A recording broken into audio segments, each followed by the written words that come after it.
E aí, meus amigos, tudo bem? Chegando mais uma vez aqui no canal André Marques no YouTube. Você me conhece do rádio, mas se não conhece, não tem problema nenhum. Está conhecendo agora aqui na internet. A gente trabalha em todas as frentes. Tem que ser polivalente hoje em dia. Então se inscreve aqui no canal, na parte de baixo do vídeo, ativa o sininho das notificações, deixa o seu like no vídeo, que é importante. O YouTube ele vai indicar para mais pessoas. E o nosso convidado é mais do que especial, ex-presidente do Flamengo, mas eu só consigo chamar de presidente. Tudo bem, Eduardo Bandeira de Mello? Tudo bem, André. Prazer enorme em voltar a conversar com você. A gente conversava sempre na rádio, vai ser a primeira vez aqui no YouTube, né? Mas agora que eu sei que você tem esse canal também, vou ficar freguês. Opa, que beleza, presidente. Eu queria que o senhor falasse como é hoje, já à distância, né? Já não ocupando o cargo de presidente do Flamengo, como é que é ver que o seu legado deu certo? Porque quando o senhor assumiu o Flamengo lá em 2013, e eu era setorista, acompanhei de perto, o cenário era outro. E hoje o cenário é maravilhoso e lógico que tem muito, praticamente tudo do seu trabalho. Como é que é olhar e ver que deu tudo certo? Olha, é muito bom, André, mas uma coisa que eu sempre falo foi que eu não fiz nada sozinho, né? O presidente acaba que às vezes leva a fama pelas coisas boas e pelas coisas ruins, né? Mas nesse caso, como foi um projeto que deu certo, eu tenho a obrigação de dividir esse mérito aí com todo mundo que me ajudou.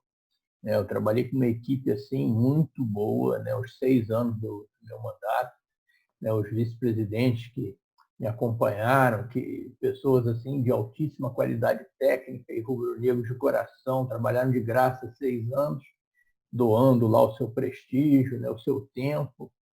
E também os profissionais, né? Porque o Flamengo é uma instituição, o futebol hoje é uma instituição, é um negócio tão complexo que ele não comporta mais uma administração amadora.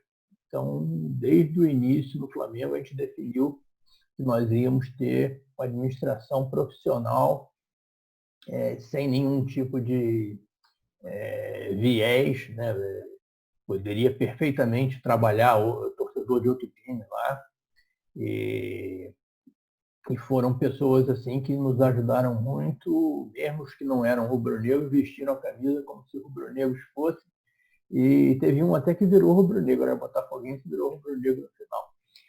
Mas também tenho que dividir com eles todos e tenho que dividir também com a torcida, né? Que a torcida foi muito parceira, né? A torcida foi assim de uma cumplicidade conosco fantástica, né? Porque você deve lembrar que no meu discurso de posse eu já avisei, né, que nós íamos fazer sacrifícios, né, que a torcida deveria se preparar, porque a gente ia fazer sacrifício na área esportiva para recuperar, né, o passivo, não só o passivo financeiro, mas também o passivo ético e moral. Né? O Flamengo era um clube totalmente desacreditado, não dava exemplo para os 40 milhões de torcedores, né? Muitos deles crianças, né? E vários também das classes mais humildes. Então, é gente que tem, assim, no Flamengo, o seu ponto de referência principal da vida. Então, é fundamental você dar exemplo para esse pessoal. E a torcida, desde o início, né, ela se mostrou parceira, compreendeu. Nós passamos momentos difíceis, você acompanhou, né? Quase caímos para a segunda divisão umas 2 vezes ali. A torcida sofreu, mas compreendeu que aquilo era um momento necessário que a gente tinha que passar. E hoje, felizmente, né, ela está comemorando aí e está vendo que valeu a pena fazer o sacrifício. Né? Então tem que dividir muito desse mérito com ela também, com os 40 milhões. E no primeiro ano de gestão, teve também o título da Copa do Brasil, que acho que nem vocês esperavam que fosse ser tão rápido, acontecer alguma coisa tão importante, tão positiva, né? Mas exatamente por isso que foi muito bom, né? Porque o nosso time, né, você acompanhou, era um time que modesto, né? Assim, tinha alguns jogadores bons e tal, era um time muito raçudo e se uniu naquele momento. Você vê que a gente quase corremos risco de cair para a segunda divisão no Campeonato Brasileiro naquele ano, mas ganhamos a Copa do Brasil, né? Torneio mata-mata tem dessas coisas, né? Às vezes um time que não é o melhor do Brasil, e o Flamengo não era, né? Naquele ano o Cruzeiro estava voando, mas a gente teve a felicidade de eliminar o Cruzeiro, né, nas oitavas de final da Copa do Brasil, e aí passamos pelo Botafogo, passamos pelo Goiás e fomos pegar o Atlético Paranaense na final, né, e aquela final fantástica ali no Maracanã, os 2-0 ali com um gol do Elias e um gol do Brocador. Foi muito bom ganhar aquele título ali, porque quando você vem de baixo, acho que é mais gostoso ainda. Mas o fato é que, né, que o nosso time não era ainda aquele que a torcida merecia, e a gente foi melhorando ao longo do tempo, como investindo pesado na categoria de base, né, que isso eu sempre achei que era a coisa mais importante que tem para se fazer no clube de futebol. E a partir de 2016, no segundo mandato, né, acho que já mudou assim o patamar, né? Então, 2016 nós chegamos em terceiro lugar no Campeonato Brasileiro, empatado com o segundo, né, em número de pontos, batemos o recorde de pontos da história do Flamengo no Brasileiro naquele ano. 2017 chegamos em sexto, mas tivemos vários problemas, você deve lembrar do problema do Guerreiro, né, daquele falso doping dele, que tirou ele da reta final do Campeonato Brasileiro e da reta final da Sul-Americana também. Ainda assim, fomos para a final da Sul-Americana, perdemos nos pênaltis, né, fomos para a final da Copa Sul-Americana, perdemos por causa de um pênalti mal marcado, né, naquela final também, mas e conseguimos nos classificar para a fase de grupos da Libertadores, apesar do sexto lugar. Então, foi um desempenho razoável já em 17. Em 18, chegamos em segundo lugar no Campeonato Brasileiro, né? O time já estava bem mais encorpado, já tínhamos conseguido trazer alguns reforços de peso, né? Desde o final de 2015 que a gente já vinha conseguindo reforçar o time, né? E isso foi evoluindo até que chegou em 2019, com o investimento que foi feito, aí conseguimos todos esses títulos aí. Mas acho que a torcida efetivamente sofreu no início, né? Sofreu e compreendeu que tinha que sofrer, então temos que agradecer muito a ela. Como o senhor disse, nada se faz sozinho, né? São as pessoas certas nos lugares certos. Quando você assumiu o Flamengo, quando o senhor assumiu a presidência do Flamengo e olhou o tamanho do problema, o senhor imaginou que seria tão rápido? Porque eu considero 3 anos rápido. A torcida, certamente, 3 anos é uma eternidade. Mas para o futebol e para tudo que tinha acontecido antes, 3 anos é pouco. Foi mais rápido do que o senhor imaginava? Olha, 3 anos para a gente começar a disputar quase que em igualdade de condições, né, com os principais, né? Mas levou 6 anos para o Flamengo ser efetivamente, indiscutivelmente, o melhor clube do Brasil, né? Mas eu acho que 3 anos a gente imaginava que 2014 seria melhor do que 2013, 2015 seria melhor do que 2014, como foi, né? E assim por diante, 16, 17, 18. A gente achava que haveria aí uma progressão, né, na qualidade do time, né? Também o que a gente investiu também em infraestrutura, nas instalações físicas, né? Em 2016 a gente inaugurou o centro de treinamento, você lembra como é que era, né? O nosso centro de treinamento, né? Era um barracão, cercado de lama quando chovia, né? E a partir de 2016, né, com muito esforço, a gente conseguiu inaugurar o primeiro centro de treinamento. Em novembro de 2018, né, inauguramos o segundo e passamos a ter disparada a maior estrutura do Brasil, né, e uma das melhores do mundo em termos de condições de trabalho para os atletas, né, não só para o profissional como para a base, né? A base do Flamengo hoje eu duvido que hajam uma instalação dedicada às categorias de base tão boa, né, quanto a do Flamengo no Brasil, com certeza, e difícil se encontrar no mundo também. E eu vivi bem essa história do CT Argelal, do Ninho do Urubu. Eu me lembro de ir em 2009, 2008, e aí que não tinha nada mesmo, era só o campo e praticamente mais nada, os containers, e depois, já em 2015, 2016, a situação melhorando bastante. O presidente, até sobre a base que o senhor falou, foi a importância de ter as vendas do Vinícius Júnior, do Paquetá, do Léo Duarte, essas vendas todas, eu acho que elas foram muito importantes para projetar o Flamengo para o mundo de novo, né? Acho que elas têm um peso também nessa história, né? Não, com certeza tem. Acho que você investe na categoria de base para ter uma qualidade melhor no seu time principal, né? Porque os garotos vão evoluindo, vão chegando lá, mas também isso serve como receita, né? Você não consegue aproveitar todos os jogadores que você forma. Então, se você tem um bom trabalho de formação, você tem o efeito óbvio, né, de você melhorar o seu time profissional, mas tem também a receita gerada pela venda dos jogadores. E você vê, quando nós chegamos no Flamengo, em 2013, o Flamengo não fazia uma venda importante de jogador formado em casa, né, para o exterior, desde 2008 com o Renato Augusto. Então já eram 2008 para 2013, 5 anos sem nenhuma venda importante. E o trabalho de base que o Flamengo vinha fazendo naquela época deixava muito a desejar, né? Para quem já tinha sido campeão do mundo em 81, com um time praticamente todo formado em casa. O Flamengo, nos anos 80, final dos 70, início dos 80, ele era reconhecido, né, por ter um padrão de excelência internacional na formação de atletas. Ninguém tinha, o Flamengo tinha no mundo.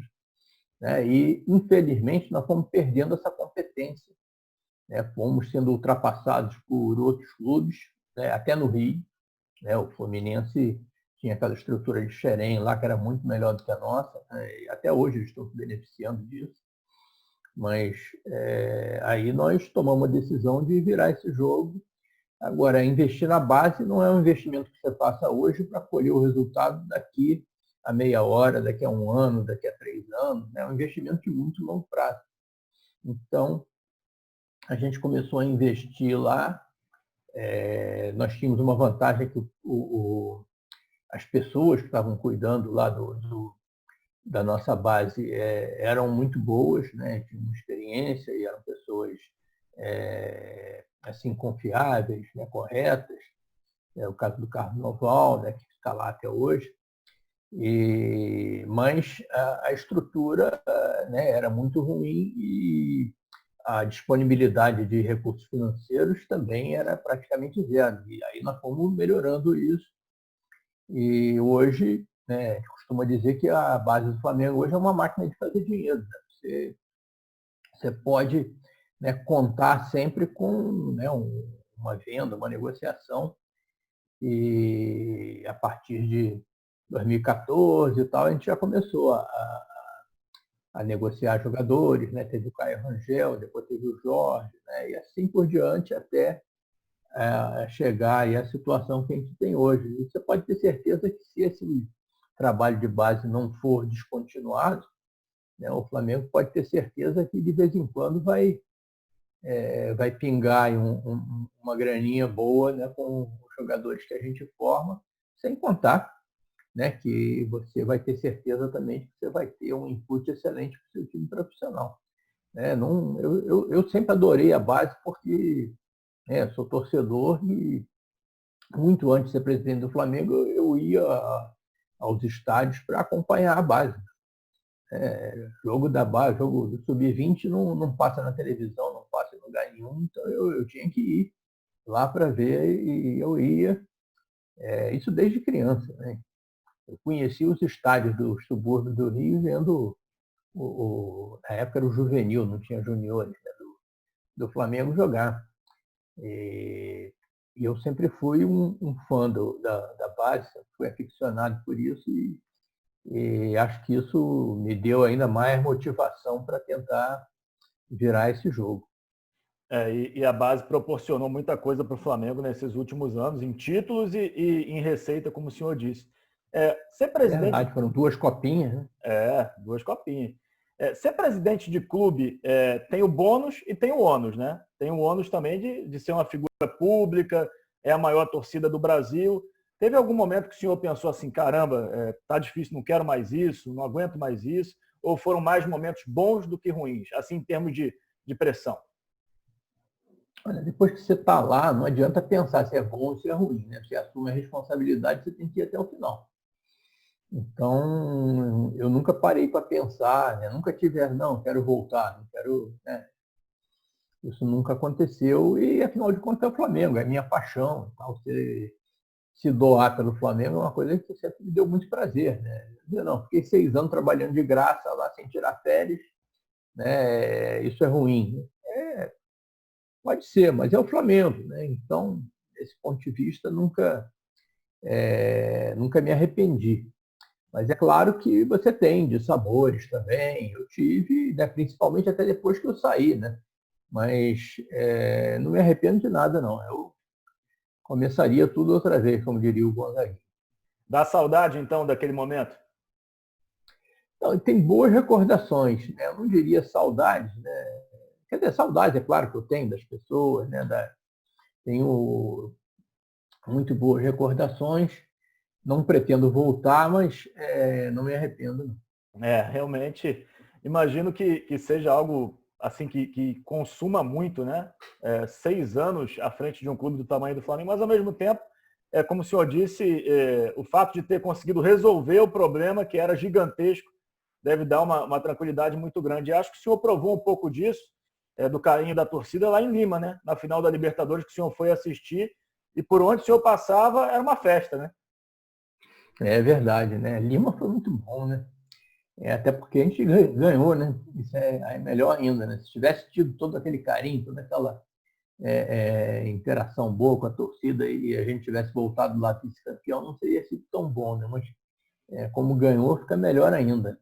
A torcida do Flamengo não é só em Lima, né? Eu sou frequentador do Maracanã, voltei a ir aos jogos de arquibancada e eu sempre senti muito carinho da torcida, né, na arquibancada, nas ruas, indo para o Maracanã.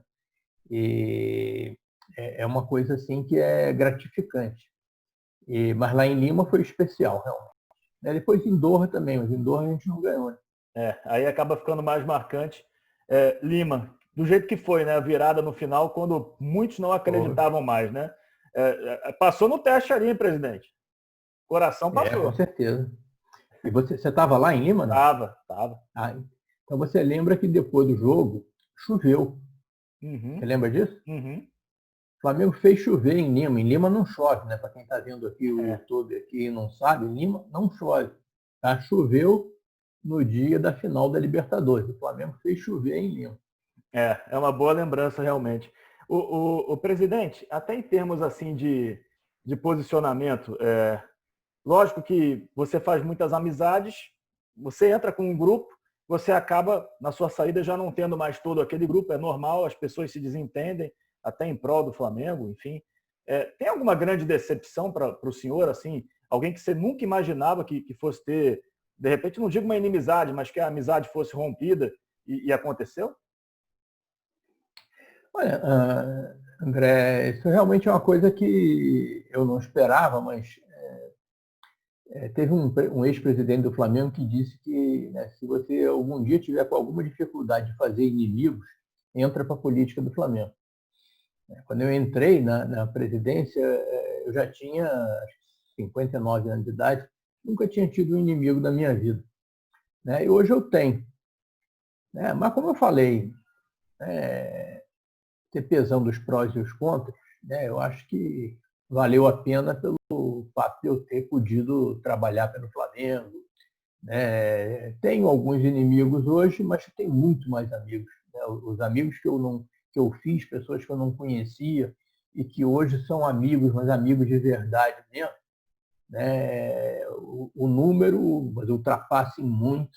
né, essas pessoas com quem realmente eu não me dou bem. Então, até nesse quesito aí de amizades, acho que o saldo é altamente positivo. Ô, presidente, quando o senhor fala quando alguém fala para o senhor que, pô, faltou um título, eu até brinco com meus amigos, né? Eu sempre falo assim, pô, uma pena que não tenha acontecido uma Libertadores na gestão do presidente Eduardo Bandeira de Mello por tudo que ele fez. O senhor também pensa desse jeito? Lógico que o senhor vibrou, como qualquer rubro-negro, nas conquistas do ano passado, mas fica assim um sentimento de que, pô, podia ter sido um ano antes. Não, é claro que se pudesse ter sido um ano antes, pudesse ter sido em todos os anos, ter ganho 6 Libertadores, seria muito melhor do que ganhar uma, né, em 2019. Aí seriam 7. Né? Em 2013 não poderia, porque a gente não estava classificado para Libertadores. Mas você lembra que até que, logo que a gente chegou lá, a torcida tinha um cântico, né? Que quando o time começava a ir um pouquinho melhor no brasileiro, ela gritava assim: ô, Libertadores, qualquer dia eu tô aí. Uhum. Né? Lembra disso? Depois claro. Ela parou de gritar isso. Né? Por quê? Porque todo ano a gente estava na Libertadores, né? Deixou de ter graça. E aí o primeiro troféu foi chegar na Libertadores. Né? E aí agora ganhar a Libertadores realmente é muito melhor. Mas é claro que eu não vou mentir dizendo que teria sido muito melhor. Né? Eu gostaria de ter deixado o Flamengo com muito mais títulos. Né? Mas eu tenho certeza que nós deixamos o Flamengo em condições de ganhar tudo e sempre. Né? E os títulos que a gente conquistou lá também, acho que foram muito importantes, né? Além dessa Copa do Brasil que você citou aí, né? Tivemos 2 cariocas, né? Um deles invicto. E os títulos que eu gostei mais realmente de ter ganho foram as 2 copinhas. Né? No Pacaembu, na casa do adversário, né? Torcida contra, e aquela garra daqueles meninos, realmente. Tivemos vários títulos na base também, né? Faltando uma semana para deixar a presidência, o Flamengo fomos campeões da Copa do Brasil Sub-17 no Maracanã, com um time que estava com cachumba. E isso realmente é muito bom. Você vê aqueles meninos, né? É uma inocência, né? Esses atletas da base do Flamengo, né? Como é que eles se doam, né? Como é que, né? E eles cantam o hino do Flamengo na hora de entrar, na hora de sair. Essas 2 copinhas, porque a copinha realmente é o torneio mais importante entre os torneios de categoria de base no Brasil, talvez um dos mais do mundo. E quando a gente chegou lá, o Flamengo só tinha 2 copinhas, né? E deixamos com 4, né? Dobrou, né? Então foram 2 em 3 anos. Podíamos ter ganho a terceira em 2017, mas era exatamente o time que tinha o Vinícius Júnior, o Lincoln e tal. Mas acabamos perdendo na quarta de final para o Corinthians, né? Num jogo que nós jogamos melhor, perdemos muito gol, e aí fomos desclassificados e o time do Corinthians acabou ganhando. Mas a sensação de ganhar essas copinhas lá no Pacaembu foi uma coisa excepcional. Né? Uma do Corinthians, né? Ganhamos nos pênaltis, e a outra do São Paulo, ganhamos de 1-0 com o gol do Wendel de cabeça. É verdade. O presidente, a gente vive um momento muito polarizado no nosso país, né? Em todas as áreas, né? Um lado e o outro lado e não tem o meio termo. A gente vê isso em todos os ambientes. E recentemente a gente observa, não quero nem entrar em polêmica, só queria que o senhor falasse qual seria a sua posição. Tem essa história de voltar ou não ao futebol. No meio à pandemia do coronavírus, a gente vê que diariamente ainda estamos com muitas e muitas mortes, né? Mais de 1.000 por dia, às vezes baixa um pouquinho, às vezes sobe. É muita gente, mais de 30 mil mortes no Brasil e os clubes querendo voltar ao futebol. Qual seria a sua posição em relação a isso nesse momento? Claro que tem o lado econômico, muita gente precisa disso, mas a saúde, é óbvio, está em primeiro lugar. Qual o pensamento do senhor em relação a isso? O meu pensamento é exatamente esse: a saúde está em primeiro lugar. Tá? E se você negligenciar a saúde, você vai acabar perdendo no lado econômico também. Tá? Então, isso que eu vou falar não é só para o futebol, tá? É para tudo. É para o futebol, para o teatro, para supermercado, para shopping center. Supermercado funciona, né? Mas é para tudo. Eu acho que só deve voltar se tiver o pleno aval das autoridades de saúde. Então, eu não sou médico, não sou infectologista, não sou epidemiologista, não sou sanitarista. Eu não vou ficar dando palpite, né, numa área que não é minha, mas eu confio plenamente na ciência, confio nas nossas autoridades de saúde, confio na Fiocruz, na OMS, né, e se em algum momento eles dissessem, pode voltar que não tem problema, aí a gente volta. Agora, forçar a barra para voltar, eu não estou acusando ninguém de fazer isso, não, mas se alguém estiver pensando nisso, em fazer algum tipo de ação, de lobby, tal coisa para voltar antes da hora, sinceramente, eu vou sempre ficar contra. A gente está olhando o campeonato alemão voltando, alguns campeonatos na Europa voltando, mas imagino que eles tenham passado já pela pior fase da pandemia, né, presidente? Não dá para comparar, André, porque você vê, o campeonato alemão voltou, né? Está sendo bom para nós que a gente está tendo futebol para ver, né, na televisão. Né? Mas a Alemanha fez uma testagem da população num nível que nós não conseguimos fazer aqui. Então, eles têm informação sobre em que situação está a população alemã em relação à infecção, à gripe. Eles têm uma estrutura hospitalar que não está sobrecarregada, né, como a nossa está, em termos de hospitais, de UTIs, de respiradores. Então, vamos imaginar que na Alemanha haja uma reversão de expectativas e eles tenham que voltar ao isolamento, tenham que rever essa flexibilização. Ninguém vai morrer por falta de assistência, né? Ninguém vai morrer na fila dos hospitais, né? Porque eles não estão com os hospitais sobrecarregados. Aqui no Brasil é diferente, né? A gente está vendo ainda, principalmente nas periferias, nas comunidades, tem gente passando, né, por sufocos sérios. Né? Então, nós não podemos como dizer, ser egoístas nessa hora, né, e querer que a nossa atividade volte. Tá? No caso, nós estamos falando de futebol, não poderia ser qualquer outro. Tá? Mas aí, o dia que quem entende realmente, né, disser, não, agora não tem problema, pode voltar, aí a gente volta. Planejar a volta, problema nenhum, acho que deve fazer. Né? Deve estar sempre planejando tendo em vista cenários que podem acontecer no futuro. Então, eu não vejo problema nenhum em planejar. Agora, voltar, né, só com o aval de quem entende. O presidente, o senhor é pré-candidato à Prefeitura do Rio de Janeiro. Bem, de gestão, o senhor entende, está mais do que provado, é óbvio. Por que ser candidato a prefeito, presidente? Olha, André, as pessoas me estimularam a isso, né? Eu acabei que entrei nessa coisa de política velho, né? Aliás, entrei até na administração esportiva, né, depois de uma certa idade. Né? Eu, antes de ser presidente do Flamengo, eu nunca tinha sido nem síndico de edifício, né? Nunca tinha sido dirigente de futebol. Eu comecei no futebol logo pelo cargo mais importante, que é ser presidente do Flamengo. E aí, sinceramente, assim, eu nunca tive vaidade, nunca corri atrás dessas situações, mas muitas vezes a situação corre atrás de você. Né? Foi o que aconteceu no Flamengo, né? Você acompanhou ali, né? Não era para eu ser o candidato, acabei sendo.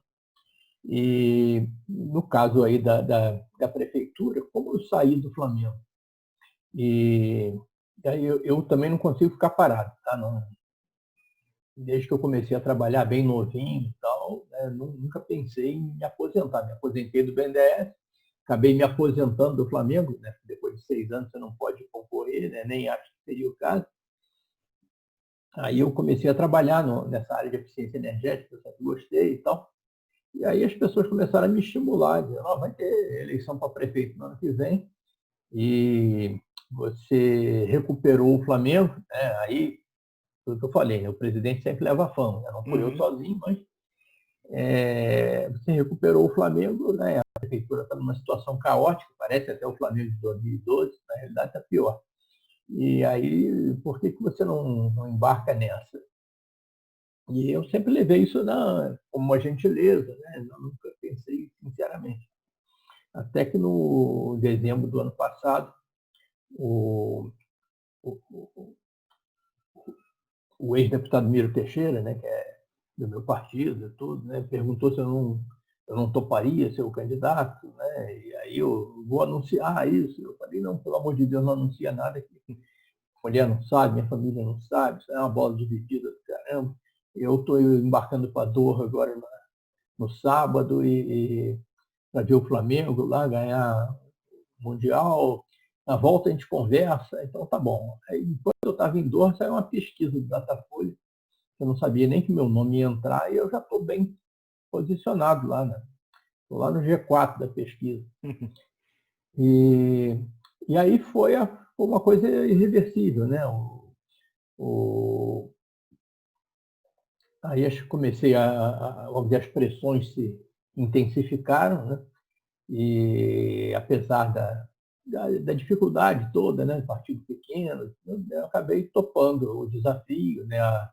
A minha vice, que é a Andréa Gouveia Vieira, também topou, que é botafoguense, né? E aí nós entramos nessa, e aí veio a pandemia também, e isso dá meio que uma travada, porque aí você não pode mais fazer atividade presencial, né? Aquelas coisas todas que a gente, teoricamente, deveria estar fazendo agora, não pode, você não pode sair de casa, respeitar.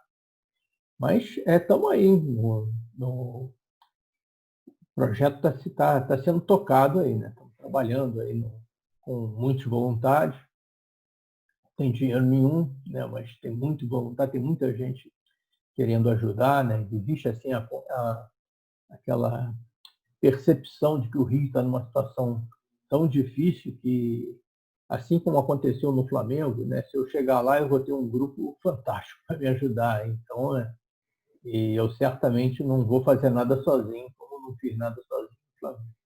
Eu imagino que a situação seja até pior do que a situação do Flamengo, mas, como o senhor disse, se tiver um bom grupo, vai que dá certo. Isso tem, com certeza tem.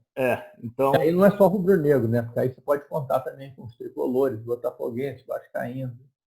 O presidente, voltando para o futebol, o senhor acha que os outros clubes grandes do Rio, que nesse momento vivem esse abismo em relação ao Flamengo, se eles fizerem tudo direitinho, planejado, eles conseguem chegar lá? Eu acho que sim, mas a receita é semelhante, né? Tem que ter muito sacrifício. Né? Não dá para achar que vai resolver tudo em um ano, né, que a solução é fácil. Né? Não é nada fácil. Né? Para nós, custou 4, 5 anos de sacrifício. Né? Eu acho que os três rivais do Rio, né, Fluminense, Botafogo, Vasco da Gama, são clubes que têm tradição, que têm torcida grande, né, que tem, inclusive, isso só os clubes do Rio têm, torcida grande fora do Rio. E eu acho que se eles baixarem a bola, né, competência não falta. Né? Eu conheço vascaínos, botafoguenses e tricolores altamente competentes para chegarem lá e realmente virar o jogo.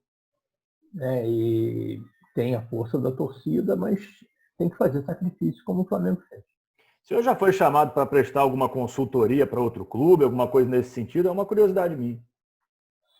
Então, de vez em quando eles me chamam assim, para conversar, eu vou, sem o menor problema. E tive algumas sondagens até para... Vocês acompanharam isso, né? Para trabalhar em outros clubes, mas eu não tenho nada contra torcedor de um time trabalhar no outro. Acho que é da vida, é normal e tal. Mas no meu caso, eu acho que não cabe. Acho que não, eu tomo essas sondagens, até às vezes na rua, né? Alguém me, você podia ser presidente do meu time e tal. Eu encaro isso muito mais assim como uma homenagem, como uma gentileza, do que como uma possibilidade concreta. Né? Porque eu sou assim, apaixonado pelo Flamengo, né? Isso está no sangue. Né? Eu sou totalmente ligado ao Flamengo desde criança, então eu sinceramente não me vejo trabalhando num clube que seja rival direto do Flamengo, embora eu não tenha nada contra que rubro-negros com outro perfil trabalhem, né, no Vasco, no Fluminense, no Botafogo, no Corinthians, seja onde for. Ô, presidente, tem que dividir aí esses segredos com os outros clubes para melhorar o nosso futebol, presidente. Mas não tem muito segredo, não. Eu te falei que eu tenho amigos, por exemplo, no Vasco da Gama, né, amigos meus do BNDES estavam lá tentando fazer um trabalho semelhante. Não sei como é que estão as coisas, né, mas o Vasco tem eleição agora no final do ano, né? Mas são pessoas assim do BNDES, como eu e tal, que se forem chamadas não vão decepcionar. O presidente, para a gente, vamos chegar à reta final do papo, né? O papo está muito bom. Queria uma opinião sua. Não sei se o senhor tem alguma relação com ele ou não. Acho até que não tem nenhum problema com ele, pelo que eu sei. Tem um boato, não digo um boato, mas o Eduardo Paes, que também deve ser candidato à prefeitura, ele citou que o Marcos Braz pode ser chamado para ser o vice dele.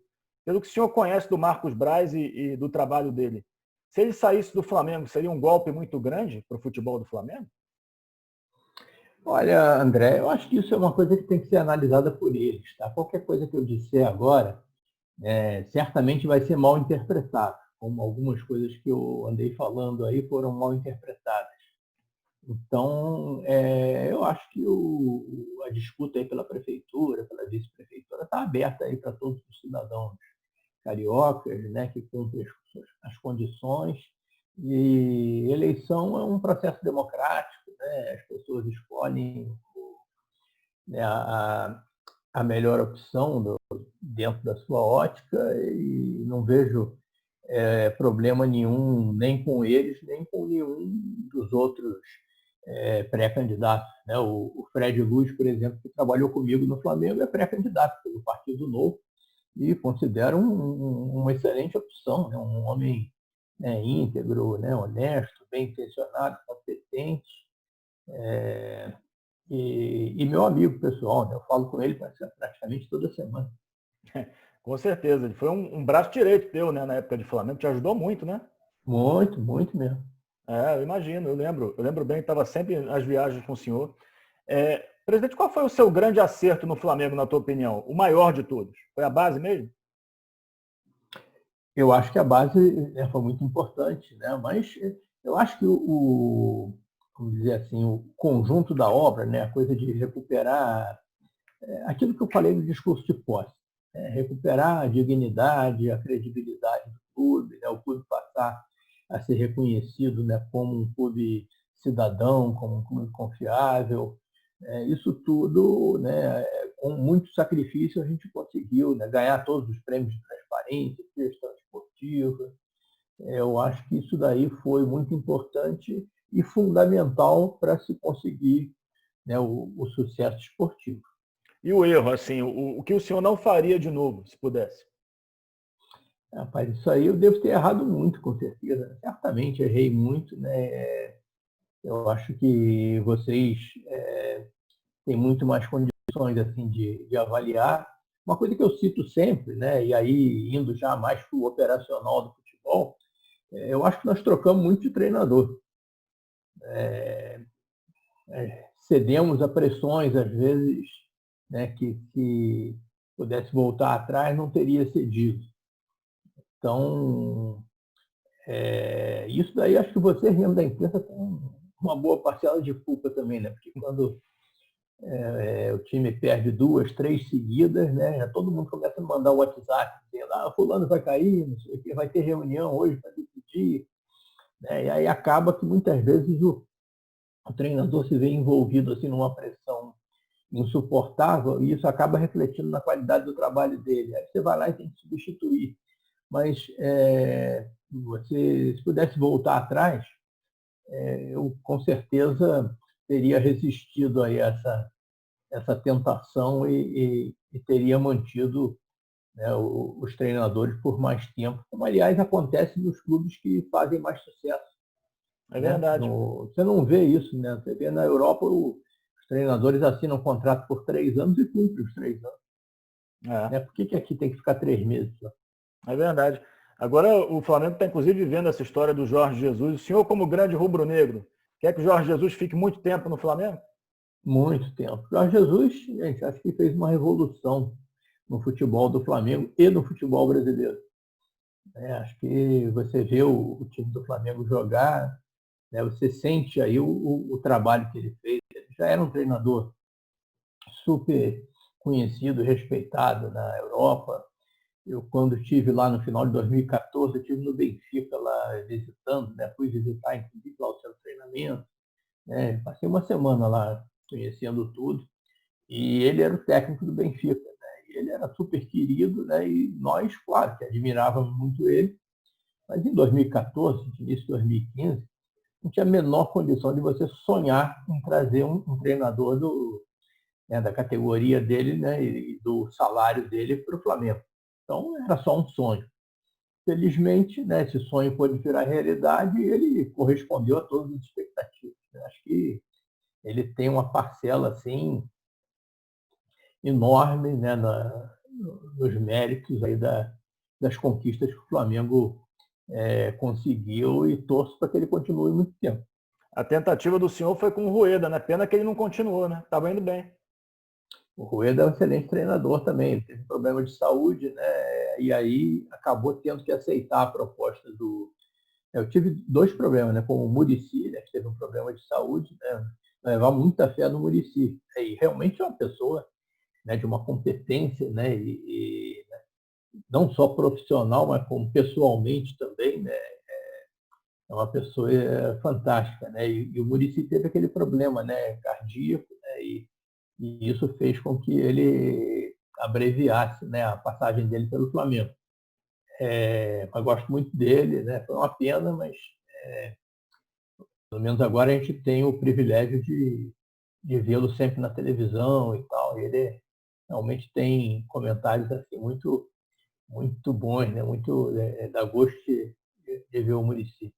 E no caso do Rueda, ele tinha um problema, né, de coluna, de hérnia, inclusive, né, que estava incomodando muito ele. Era um treinador muito bom também. Uhum. E aí, quando veio a proposta da seleção chilena, né, o trabalho de uma seleção é muito menos desgastante do que o trabalho no clube. E aí ele aceitou, né, eu acho que pelo bem da saúde dele, ele fez bem. E de vez em quando eu ainda troco mensagens com ele, é uma pessoa assim muito boa, né, muito amigo. Saiu daqui com pena de ter saído do Flamengo, e eu torço muito pelo sucesso dele. Galera, se inscrevam aqui no canal, hein? Aqui na parte de baixo, ativem o sininho das notificações. O canal André Marques está crescendo, que cresça mais. Recebemos aqui o presidente do Flamengo. Eu vou sempre chamar de presidente, porque eu me acostumei com isso. O ex-presidente do Flamengo, Eduardo Bandeira de Mello, pré-candidato à Prefeitura do Rio. Boa sorte na campanha, presidente. E espero que a gente volte a se falar mais na frente. Quando você quiser. Não sabia do seu canal no YouTube, mas... É novo. Vou ficar... Pois é. Eu vou ficar freguês, não só como espectador, mas quando você quiser também conversar comigo, é só me ligar que a gente repete o papo aqui. Beleza. Eduardo Bandeira de Mello no canal André Marques. Valeu, gente. Obrigado aí.